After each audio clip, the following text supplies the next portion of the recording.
I once watched a human engineer crush an alien's hand as if it were glass, using only her fingers. That moment made the council realize we hadn't invited humans into civilization, we had accepted their mercy instead. My name is Kelvin Threws, and I have served as a diplomatic attaché for the Galactic Trade Council for roughly 16 standard cycles. During that time, I have witnessed political scandals, treaty breaches, attempted bribes, and one particularly memorable event involving a Vexleran ambassador and a cargo hold full of fermented jelka fruit. Yet nothing, absolutely nothing, prepared me for the day Lieutenant Commander Emma Vasquez entered Summit Hall 12 and inadvertently triggered an interstellar incident that would be studied in xenobiology for the next century. It's important to set the scene because context matters, and the sheer absurdity of what occurred deserves proper explanation. The Galactic Trade Summit happens twice per standard cycle, rotating among major hub stations. This summit was held on Celestial 7, a stunning diplomatic station that floats without orbiting any planet and provides breathtaking views of the Andera Nebula. It was lavish, expensive, and exactly the type of venue where dignitaries go to inflate their importance, strut their thoraxes, or chest plates, or the equivalent, and pretend their opinions carry more weight than they actually do. At this point, humans had been part of the Galactic Council for about 4 cycles. Most species still regarded them as curiosities, soft, small mammals from a backwater world that had only recently achieved faster-than-light travel before stumbling into our meticulously organized civilization. The general consensus? Harmless, weak, endearingly naive. How spectacularly wrong that assumption was. I had actually studied the human species brief, unlike roughly 98% of my colleagues. Yes, their planet was a Class 12 death world. Yes, their evolutionary history was brutal. Yes, they had survived an astonishing number of extinction-level events. Yet, physically, they seemed fragile, small and delicate compared to most spacefaring species. Almost everyone dismissed the warnings in those files as mere clerical exaggeration. Then came Lieutenant Commander Emma Vasquez. She arrived exactly on schedule, already a subtle indication that humans valued punctuality, a trait apparently essential on their harsh homeworld. She was of average human height, roughly 1.7 meters, with dark hair neatly pulled back into what I would later recognize as a bun. Her black uniform was sharp, adorned with more medals than seemed strictly necessary for someone of her age. Her credentials identified her as a structural engineer specializing in zero-gravity construction. She had been called to consult on the Council's planned manufacturing complex in the outer regions. She appeared professional, capable, and, to most of the dignitaries in the reception hall, utterly unremarkable, a technical expert here to discuss things like load-bearing calculations and material tolerances. Then Ambassador Retherall decided to make his presence known. Rektarthal was a Voranthi, standing around 2.44 meters tall, with 4 arms each capable of lifting roughly 300 kilograms, and an ego the size of a small moon. The Voranthi were long-standing council members and maintained the cultural practice of asserting hierarchy and negotiating through displays of physical dominance. In other words, they were fond of crushing hands until submission was achieved. I observed from near the refreshment station, datapad in hand. When Retherall noticed Emma, his secondary eyes locked on her with that predator's calculation reserved for something considered prey. He was accompanied by his usual entourage, sycophants and junior diplomats who laughed at every joke, whether it warranted it or not, which was seldom. Retherall spoke loudly, his translator converting his words flawlessly into galactic common. How delightful. I have heard much about your species. Such brave little creatures venturing into the wider universe. Emma's expression remained unchanged. She continued toward him at the same steady pace she had maintained upon entering, her boots clicking softly against the polished metal floor. Dignity was supposed to crumble. Nothing happened. Emma stood there perfectly still, her hand somehow not pulverizing into paste, despite the fact that Rektar was now applying what had to be close to his maximum grip. Strength. His confident smile began to waver. A small line appeared between his primary eyes, the Voranthi equivalent of confusion. His secondary arms twitched. Slightly, an involuntary response that I recognized as mild alarm. Then Emma smiled. Not a polite diplomatic smile, not a nervous smile, a smile that suggested she had been waiting for exactly this moment and was about to enjoy herself tremendously. She squeezed back. The sound that came from RTR's hand was not loud. It was actually quite subtle. A series of small pops and cracks like someone stepping on bubble wrap, except the bubble wrap was made of warranty cartilage and had not signed up for this kind of abuse. Rektar's eyes, all 4 of them, went wide. His mouth opened. His breathing apparatus made a sound I can only describe as a wheeze mixed with a gasp mixed with the noise a Shuttle makes when its engine fails mid-flight. Oh, Emma said pleasantly, still maintaining eye contact. Am I squeezing too hard? I am so sorry. Sometimes I forget to calibrate for different species. My instructors always said I had a firm handshake. Firm, she called it firm. Rektar tried to pull his hand back. Emma held on for exactly 2 more seconds, just long enough to make it absolutely clear that the release was happening on her terms, not his. When she finally let go, Rektar stumbled backward, cradling his primary right hand against his chest. His fingers were bent at angles that fingers, even Varenthi fingers, should not bend. His hand was already swelling, turning a fascinating shade of purple-gray that I was fairly certain was not healthy. The silence in the hall was deafening. I bit the inside of my cheek so hard I tasted copper. Do not laugh. Do not laugh. You are a professional diplomatic attaché and this is a formal summit and you absolutely cannot laugh at a council ambassador who just got his hand destroyed by a human female half his size. Internal composure was failing rapidly. Rektar made another sound. This one definitely closer to a whimper, and one of his junior diplomats rushed forward with a medical scanner. The device beeped urgently, flashing red indicators that were visible even from my position across the hall. Multiple fractures, severe tissue damage, probable permanent mobility impairment.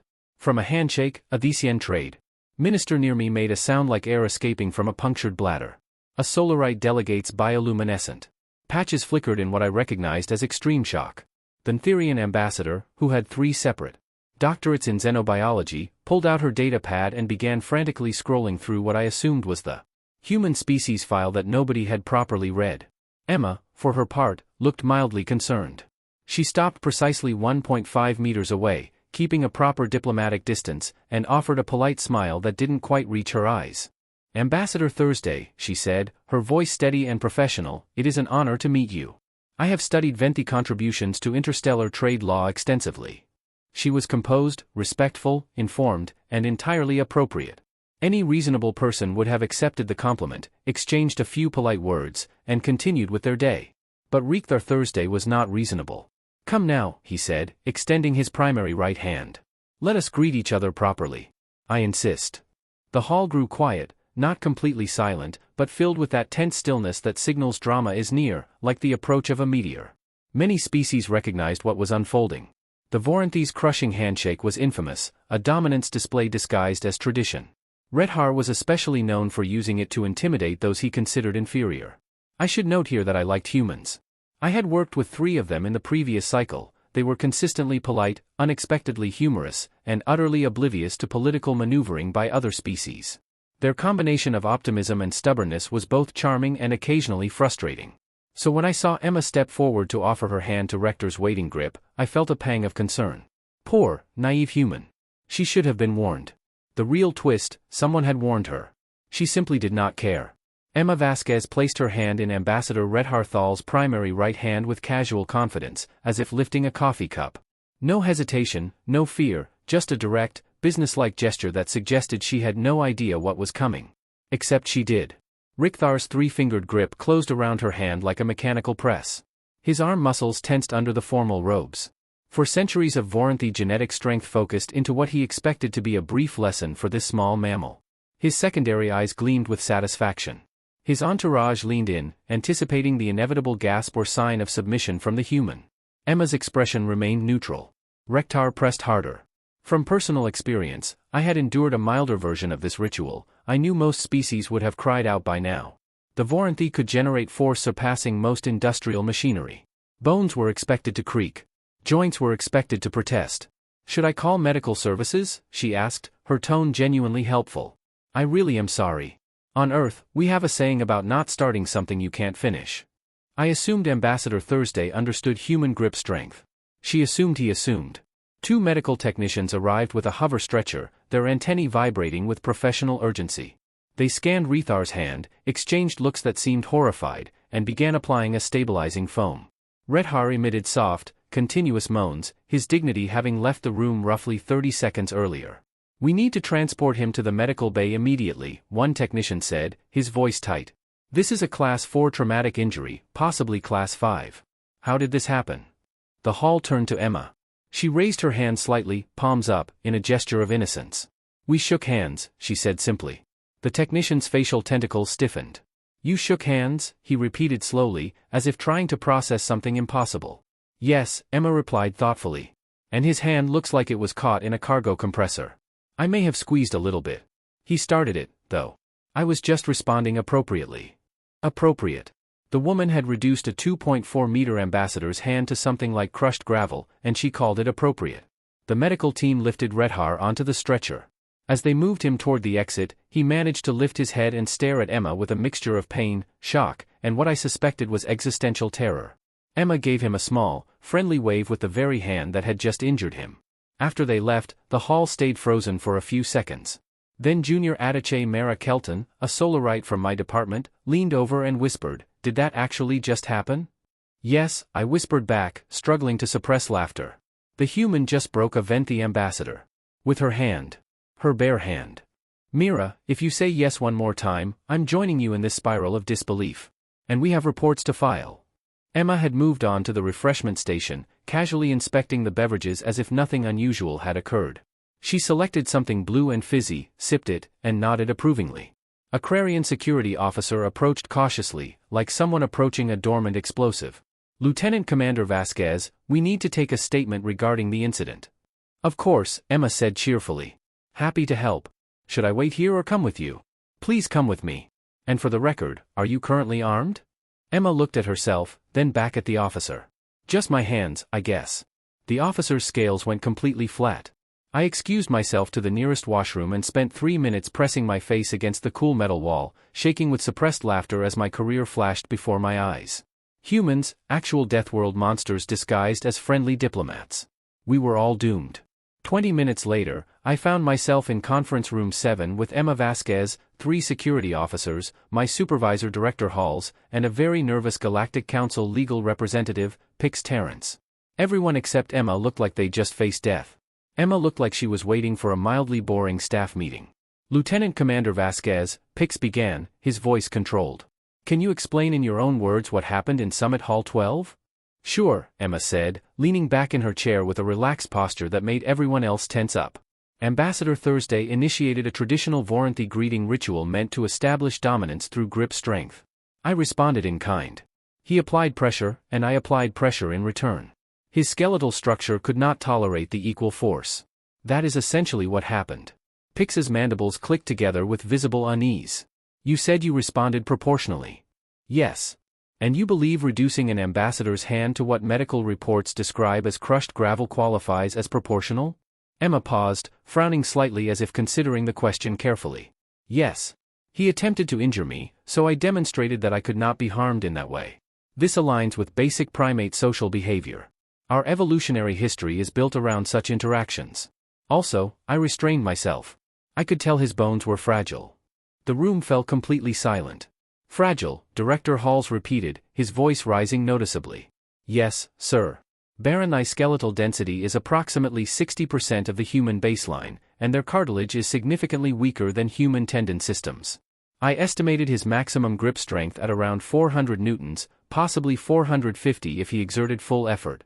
I limited my response to roughly 600 newtons, which is about 40% of what I can comfortably apply. Any more than that, and I would have risked fully destroying the hand instead of causing fractures."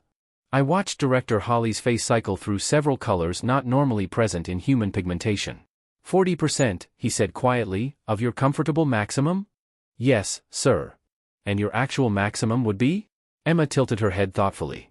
"I have not measured it recently, but likely around 1,500 newtons, possibly more if necessary. Earth gravity is 1 standard g. I grew up in Colorado, which is at higher altitude and required greater cardiovascular adaptation, so my bone density is slightly above average. I also rock climb as a hobby, which places my grip strength on the higher end for humans." Rock climbing. She crushed an ambassador's hand and considered it moderate exertion compared to a recreational activity. Pix began scrolling rapidly through his datapad, mandibles moving continuously. "The human species file," he muttered. "Where's the section on physical capabilities? This must be documented." I retrieved my own datapad, where I had bookmarked the relevant material months earlier, back when preparation seemed like professional diligence rather than a survival necessity. "Page 47, I said quietly. "Subsection, Deathworld Adaptations." Pix located the entry. His expression shifted repeatedly as he read: shock, disbelief, renewed shock, mild nausea, and finally acceptance. Human skeletal structures are reinforced with calcium phosphate compounds at densities exceeding most spacefaring species by factors of 3 to 10, he read aloud. Muscular systems operate at efficiencies comparable to industrial machinery. Average grip strength ranges from 300 to 700 newtons, with trained individuals regularly exceeding 1,000 newtons. Continue, I said, because shared discomfort is still shared. Humans evolved as pursuit predators on a high-gravity world with megafauna competitors. Their bodies are designed to endure damage, inflict damage, and continue operating under conditions that would incapacitate most sapient species. Physical interactions should be approached with caution. Director Halls lowered his head into his hands. Approach with caution. That is what it says. And we allowed one to attend a diplomatic summit without warnings, briefings, or safety measures. To be fair, I added, she did not initiate the incident. She destroyed a council ambassador's hand. After he attempted to crush mine, Emma added calmly, which under Galactic Legal Code, Section 12, subsection 44, qualifies as assault. My actions were self-defense and proportional. That word again. Proportional. I was starting to dislike it. Security Officer Threx, who had remained silent until then, cleared his throat. Lieutenant Commander, when you say you went easy on the ambassador, you mean you deliberately restrained yourself? Yes. And you could have caused more severe injury? Absolutely. I could have removed the hand entirely. A clean separation at the wrist joint would have required about 2 seconds of focused pressure. Everyone stared at her. But that would have been impolite, she added, and likely a violation of multiple diplomatic protocols. My commanding officer had been very clear about avoiding interstellar incidents. I believed that breaking a few bones was a reasonable compromise. A reasonable compromise. The words kept circling in my thoughts, like a stabilizer failing inside a damaged reactor. I reflected on all my interactions with humans over the past cycles, the friendly handshakes, the casual taps on the shoulder, the moments when they helped move equipment or carry supplies. It became obvious that every one of those encounters had been a carefully measured act of restraint on their side, preventing accidental harm to anyone nearby. We had been living alongside Deathworld predators, apex beings concealed by soft skin and approachable smiles, and somehow we had convinced ourselves they posed no real threat. Director Halls finally raised his gaze. Lieutenant Commander Vasquez, do all humans possess this level of physical capability? Most of us do, sir. Some are stronger, some less so, but we all function with the same basic Deathworld physiology. For us, it's normal. Normal. She described it as normal. I looked down at my own hands, thin and fragile compared to the compact efficiency of Emma's, and suddenly understood humanity's true position within the Galactic Council. We had not welcomed them into civilization. We had approved their entry so they would not overwhelm us. Information spreads quickly in diplomatic stations. News that a human female engineer had hospitalized a Vanli ambassador with a handshake spread at something close to light speed. By the time Emma Vasquez was officially cleared of wrongdoing, exactly 47 minutes later, thanks to security footage clearly showing who initiated the aggression, every delegate at the Galactic Trade Summit knew what had occurred. Not only did they know, they had watched the recording repeatedly, studied it frame by frame, and shared it with contacts across 3 sectors. I spent the rest of the afternoon observing my fellow diplomats experience collective existential shock. The Netheran ambassador, Dr. Kelsohn, stopped me near the central atrium. Her bioluminescent markings flickered rapidly with anxiety. Kelvin, you work with humans often. Be honest, are they all like that? Like what? I asked, though her meaning was clear. Capable of destroying limbs through casual contact. I thought of the 3 human engineers I had worked with during the station expansion. Marcus, who once carried a 50-kilogram support beam under one arm while holding a cup of coffee in the other. Jennifer, who arm-wrestled a Crinarian construction foreman and won with no visible effort. David, who had broken a door handle simply by turning it normally. Yes, I said. They are all like that. Kels's markings went completely dark for 3 seconds. We invited predators into the council. We invited predators who strongly want to be friends, I corrected. Which may be even more concerning. Down the corridor, a group of delegates crowded around a data pad, likely replaying the footage once more. One of them, a Vexleran trade minister, emitted a sharp distress sound and stepped back from the screen. The Galactic Council's official communications network was under unprecedented strain. Every embassy, diplomatic post, and species representative was urgently requesting full access to the human species briefing. Files that had been ignored for 4 cycles were now the most downloaded records in Council history. I opened my own copy again, scrolling through sections I had previously read but others had overlooked. Page 63, subsection on human emotional regulation. Humans possess exceptional control over aggressive impulses despite evolutionary conditioning for violence. This restraint should never be interpreted as weakness. Page 78, subsection on human recreation. Many common leisure activities would qualify as extreme survival training for most species. Rock climbing, long-distance running, combat sports, and high-speed recreational vehicles are considered standard stress relief. Page 91, subsection on human pack bonding. Humans form strong social bonds rapidly and will defend bonded individuals with lethal force if required. They have been observed developing protective attachments to smaller or weaker species without conscious intent. All the warning signs had been present from the beginning. We had simply chosen to believe that a species gentle enough to pet and friendly enough to share meals with could not possibly be dangerous. By evening, Emma Vasquez had become the most recognized human across 3 sectors. She carried it with a calmness that I was learning was typical for humans, a mix of grace and genuine confusion about why everyone was making such a fuss. I found her on the station's observation deck, standing before the enormous viewport that framed the Endara Nebula, holding another blue fizzy drink. "Lieutenant Commander," I said, approaching carefully to ensure she noticed me. "May I join you?" She turned, smiling in a way that genuinely crinkled her eyes. "Elvin, right? You are Director Hall Zach." "Of course, please." We watched the nebula's gases swirl in shades of purple and gold in silence for a moment. Eventually, Emma spoke. "I suppose Ambassador Thursday will recover? Medical reports indicate he should regain roughly 70% functionality in that hand after 3 months of regenerative therapy. The Varanthi Diplomatic Corps has formally apologized for his actions." "That's good. I didn't want to cause permanent harm," she said, pausing. "But everyone has been acting strange around me all day, like I'm about to explode or something." "You hospitalized a council ambassador," I pointed out. "He tried to crush my hand first," I replied. "Yes, but he failed. You succeeded. People are now reconsidering their assumptions." Emma took a sip of her drink. "About humans, I'm guessing? Assumptions that we are soft, weak, harmless. Seems we might have been catastrophically underestimated on all 3 counts." She laughed, a warm sound that made the tension feel lighter. "We're not trying to be intimidating," she said. "Most humans are actually kind. But our planet has spent millions of years actively trying to kill us. So, we evolved to be hard to kill. It's not personal." "The fact that it's not personal makes it even more concerning," I admitted. A Solarite delegate passed by, saw Emma, and changed direction so quickly she almost tripped over her own locomotion appendages.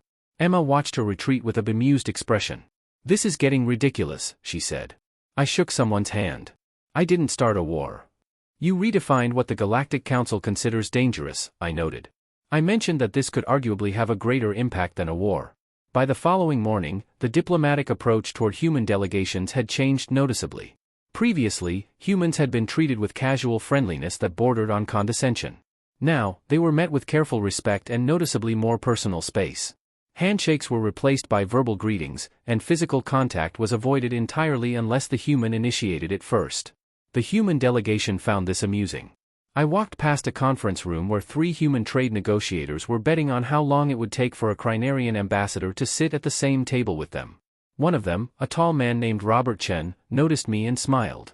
"Kelvin, buddy, you in on this? I've got 50 credits that Ambassador Threxus won't come within 3 meters of us," he said. "That seems like an unfair bet," I observed, considering he's standing 5 meters away and clearly nervous. Robert's smile widened. "Exactly. The afternoon session was scheduled to discuss trade route expansions, but it turned into an impromptu briefing on human capabilities. Emma had been politely asked to give a short presentation on human physical traits so other species could better understand their capabilities. She agreed, likely because she didn't see the source of everyone's alarm. Her presentation included footage of human athletes, which caused 3 delegates to faint. Videos of human soldiers training led 2 species to formally request additional human security personnel. She also demonstrated human grip strength with a dynamometer. The Cien equipment operators insisted the readings must be errors, until Emma repeated the test 3 more times, each with identical results. To summarize, Emma stated, standing before a room of uneasy diplomats, humans are just regular people who happen to be very sturdy. We are not trying to intimidate anyone. We want to be positive contributors to the Galactic Council and interstellar society. A tentacle was raised from the back of the room. And if we accidentally offend you, Emma said with a smile, we'll probably just discuss it like reasonable adults.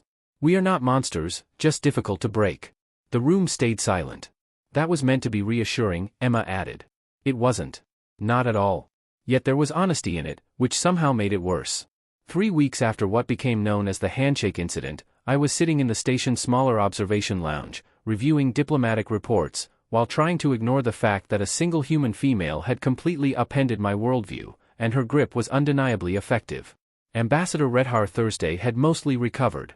Medical reports showed 73% functionality in his primary right hand, which exceeded initial expectations. He had quietly retired from diplomatic service. Officially, it was to pursue personal interests. Unofficially, everyone knew he could not face the humiliation of being overpowered by someone half his size who had barely been trying. The Van Thai Diplomatic Corps had issued not 1 but 3 formal apologies. They also, to my amusement, added a required section to cultural sensitivity training about respecting the physical strength of Death World species. The irony was palpable. Humans, meanwhile, became highly sought-after security consultants, bodyguards and protection specialists across 3 sectors. Once the initial terror of realizing they could snap you in half subsided, having one on your side became very appealing. Human mercenary contracts rose by 400%, and their diplomatic security personnel were now the benchmark. The Galactic Council updated its species interaction guidelines. Section 47, paragraph 12, now read, when engaging with human representatives, be aware that their baseline physical strength exceeds most combat-trained species. This is normal for them. Avoid commenting unless you intend to make them uncomfortable. I was reviewing the latest updates when Emma Vasquez entered the lounge carrying 2 steaming cups, dressed in civilian clothes, dark pants and a gray shirt with an unfamiliar logo. Kelvin, she said cheerfully, I thought I might find you here. I brought coffee. One is coffee for me, and the other is the Cien spice tea for you. I asked around and this is your preferred beverage. She placed the cup in front of me with careful precision, like handling delicate antique glass. Thank you, I said, genuinely surprised. You didn't have to do that. I wanted to, she replied, settling into the chair across from me. You treated me kindly throughout the investigation. Most people act like I'm a ticking bomb. To be fair, from one perspective, you might be. Emma chuckled. Okay, fair enough. But I still appreciate you treating me like a normal person. She took a sip of her coffee. I noticed how her fingers gripped the cup, strong and capable, easily able to crush the ceramic if she wanted. Of course, she didn't. Humans seem to spend their lives carefully controlling their strength to avoid damaging anything they touch. How do you do it? I asked suddenly. Do what, Lev? Like that, always controlling your strength, monitoring every interaction, making sure you don't accidentally hurt someone. It must be exhausting. Emma tilted her head, thinking. Honestly, we don't really think about it. It's just how we grow up. Human children learn early to be gentle, how to pet animals without hurting them, hug without squeezing too hard, shake hands without breaking fingers. It's part of becoming human. But yes, technically, anyone could hurt someone easily. Humans just have a higher baseline for what counts as easy. She sipped her coffee again. You know what's ironic? Humans are terrified of accidentally hurting others. Entire social anxieties revolve around the fear of causing harm through carelessness. The thought of hurting someone we care about keeps many of us awake at night. I should have felt reassured. Instead, it was unsettling. A species capable of breaking bones with a handshake, yet anxious about being too rough. Can I ask you something? Emma said. Of course. Why did no one take the species' capabilities seriously? It was all documented, the warnings, the data, the classifications. Everything about humans was right there. I sighed and set down my tea. Honestly? Because you look soft. Smooth skin, easy smiles, approachable demeanor. Most species equate those traits with weakness. We saw what we wanted to see, friendly little mammals fitting neatly into our expectations. Warnings that didn't match our assumptions were ignored. That's terrible scientific methodology, she said. It was. We let our assumptions override the data. Classic cognitive bias. Also, to be fully honest, most diplomats don't actually read the species briefings.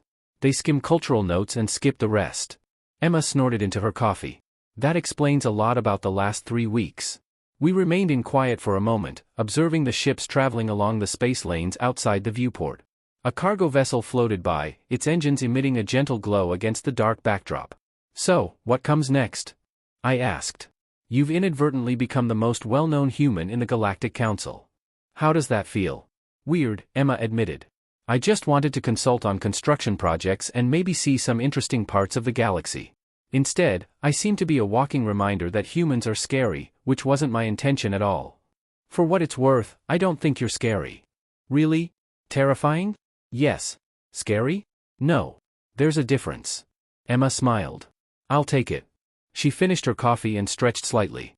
I heard her spine crack, a series of small pops, like structural support settling. Even her basic movements sounded subtly threatening. Thanks for the talk, Kelvin, and thanks for treating me like a person instead of a weapon. And thanks for not crushing my hand the first time we met. Oh, I would never do that. You're polite. Plus, you actually read the species briefing, which automatically earns you points with me. She left the lounge with a casual wave, her movements smooth and controlled, predator-like, yet presenting harmlessness to ease social interactions. I stayed behind, sipping tea and reflecting on the changes over the past 3 weeks.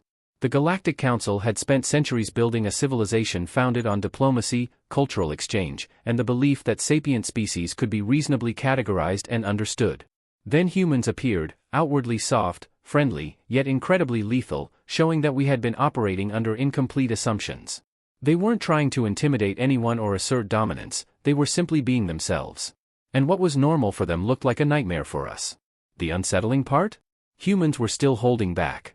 Emma had used only 40% of her comfortable maximum against Red Har. Comfortable maximum meant she had additional reserves, which she kept restrained for social and practical reasons.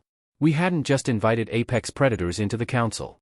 We had invited apex predators who spent their evolutionary history learning restraint, developing empathy, and creating cooperative societies, all while being capable of enormous individual violence. They were friendly, controlled, lethal beings, and that made them far more unnerving than if they had been obvious threats. I finished my tea and pulled up the human species briefing, scrolling to page 147, the conclusion section few ever read. It stated, humans represent a paradox, individually powerful enough to be considered dangerous, yet collectively organized around cooperation and mutual support. Approach with respect, engage honestly, and never mistake restraint for weakness. They are not soft despite appearances, they are soft by choice, which is far more impressive. I leaned back and looked at the stars, thinking about Emma Vasquez, her measured handshake, her concern about causing harm, her genuine confusion about why others feared her. Friendly, cheerful, virtually indestructible humans. Note to self, update the diplomatic handbook. New rule number 1, bold and underlined twice, never underestimate the so-called fragile species from the death world. They are fragile only compared to their own planet, which spent millions of years trying to kill them. And they won. Remember that.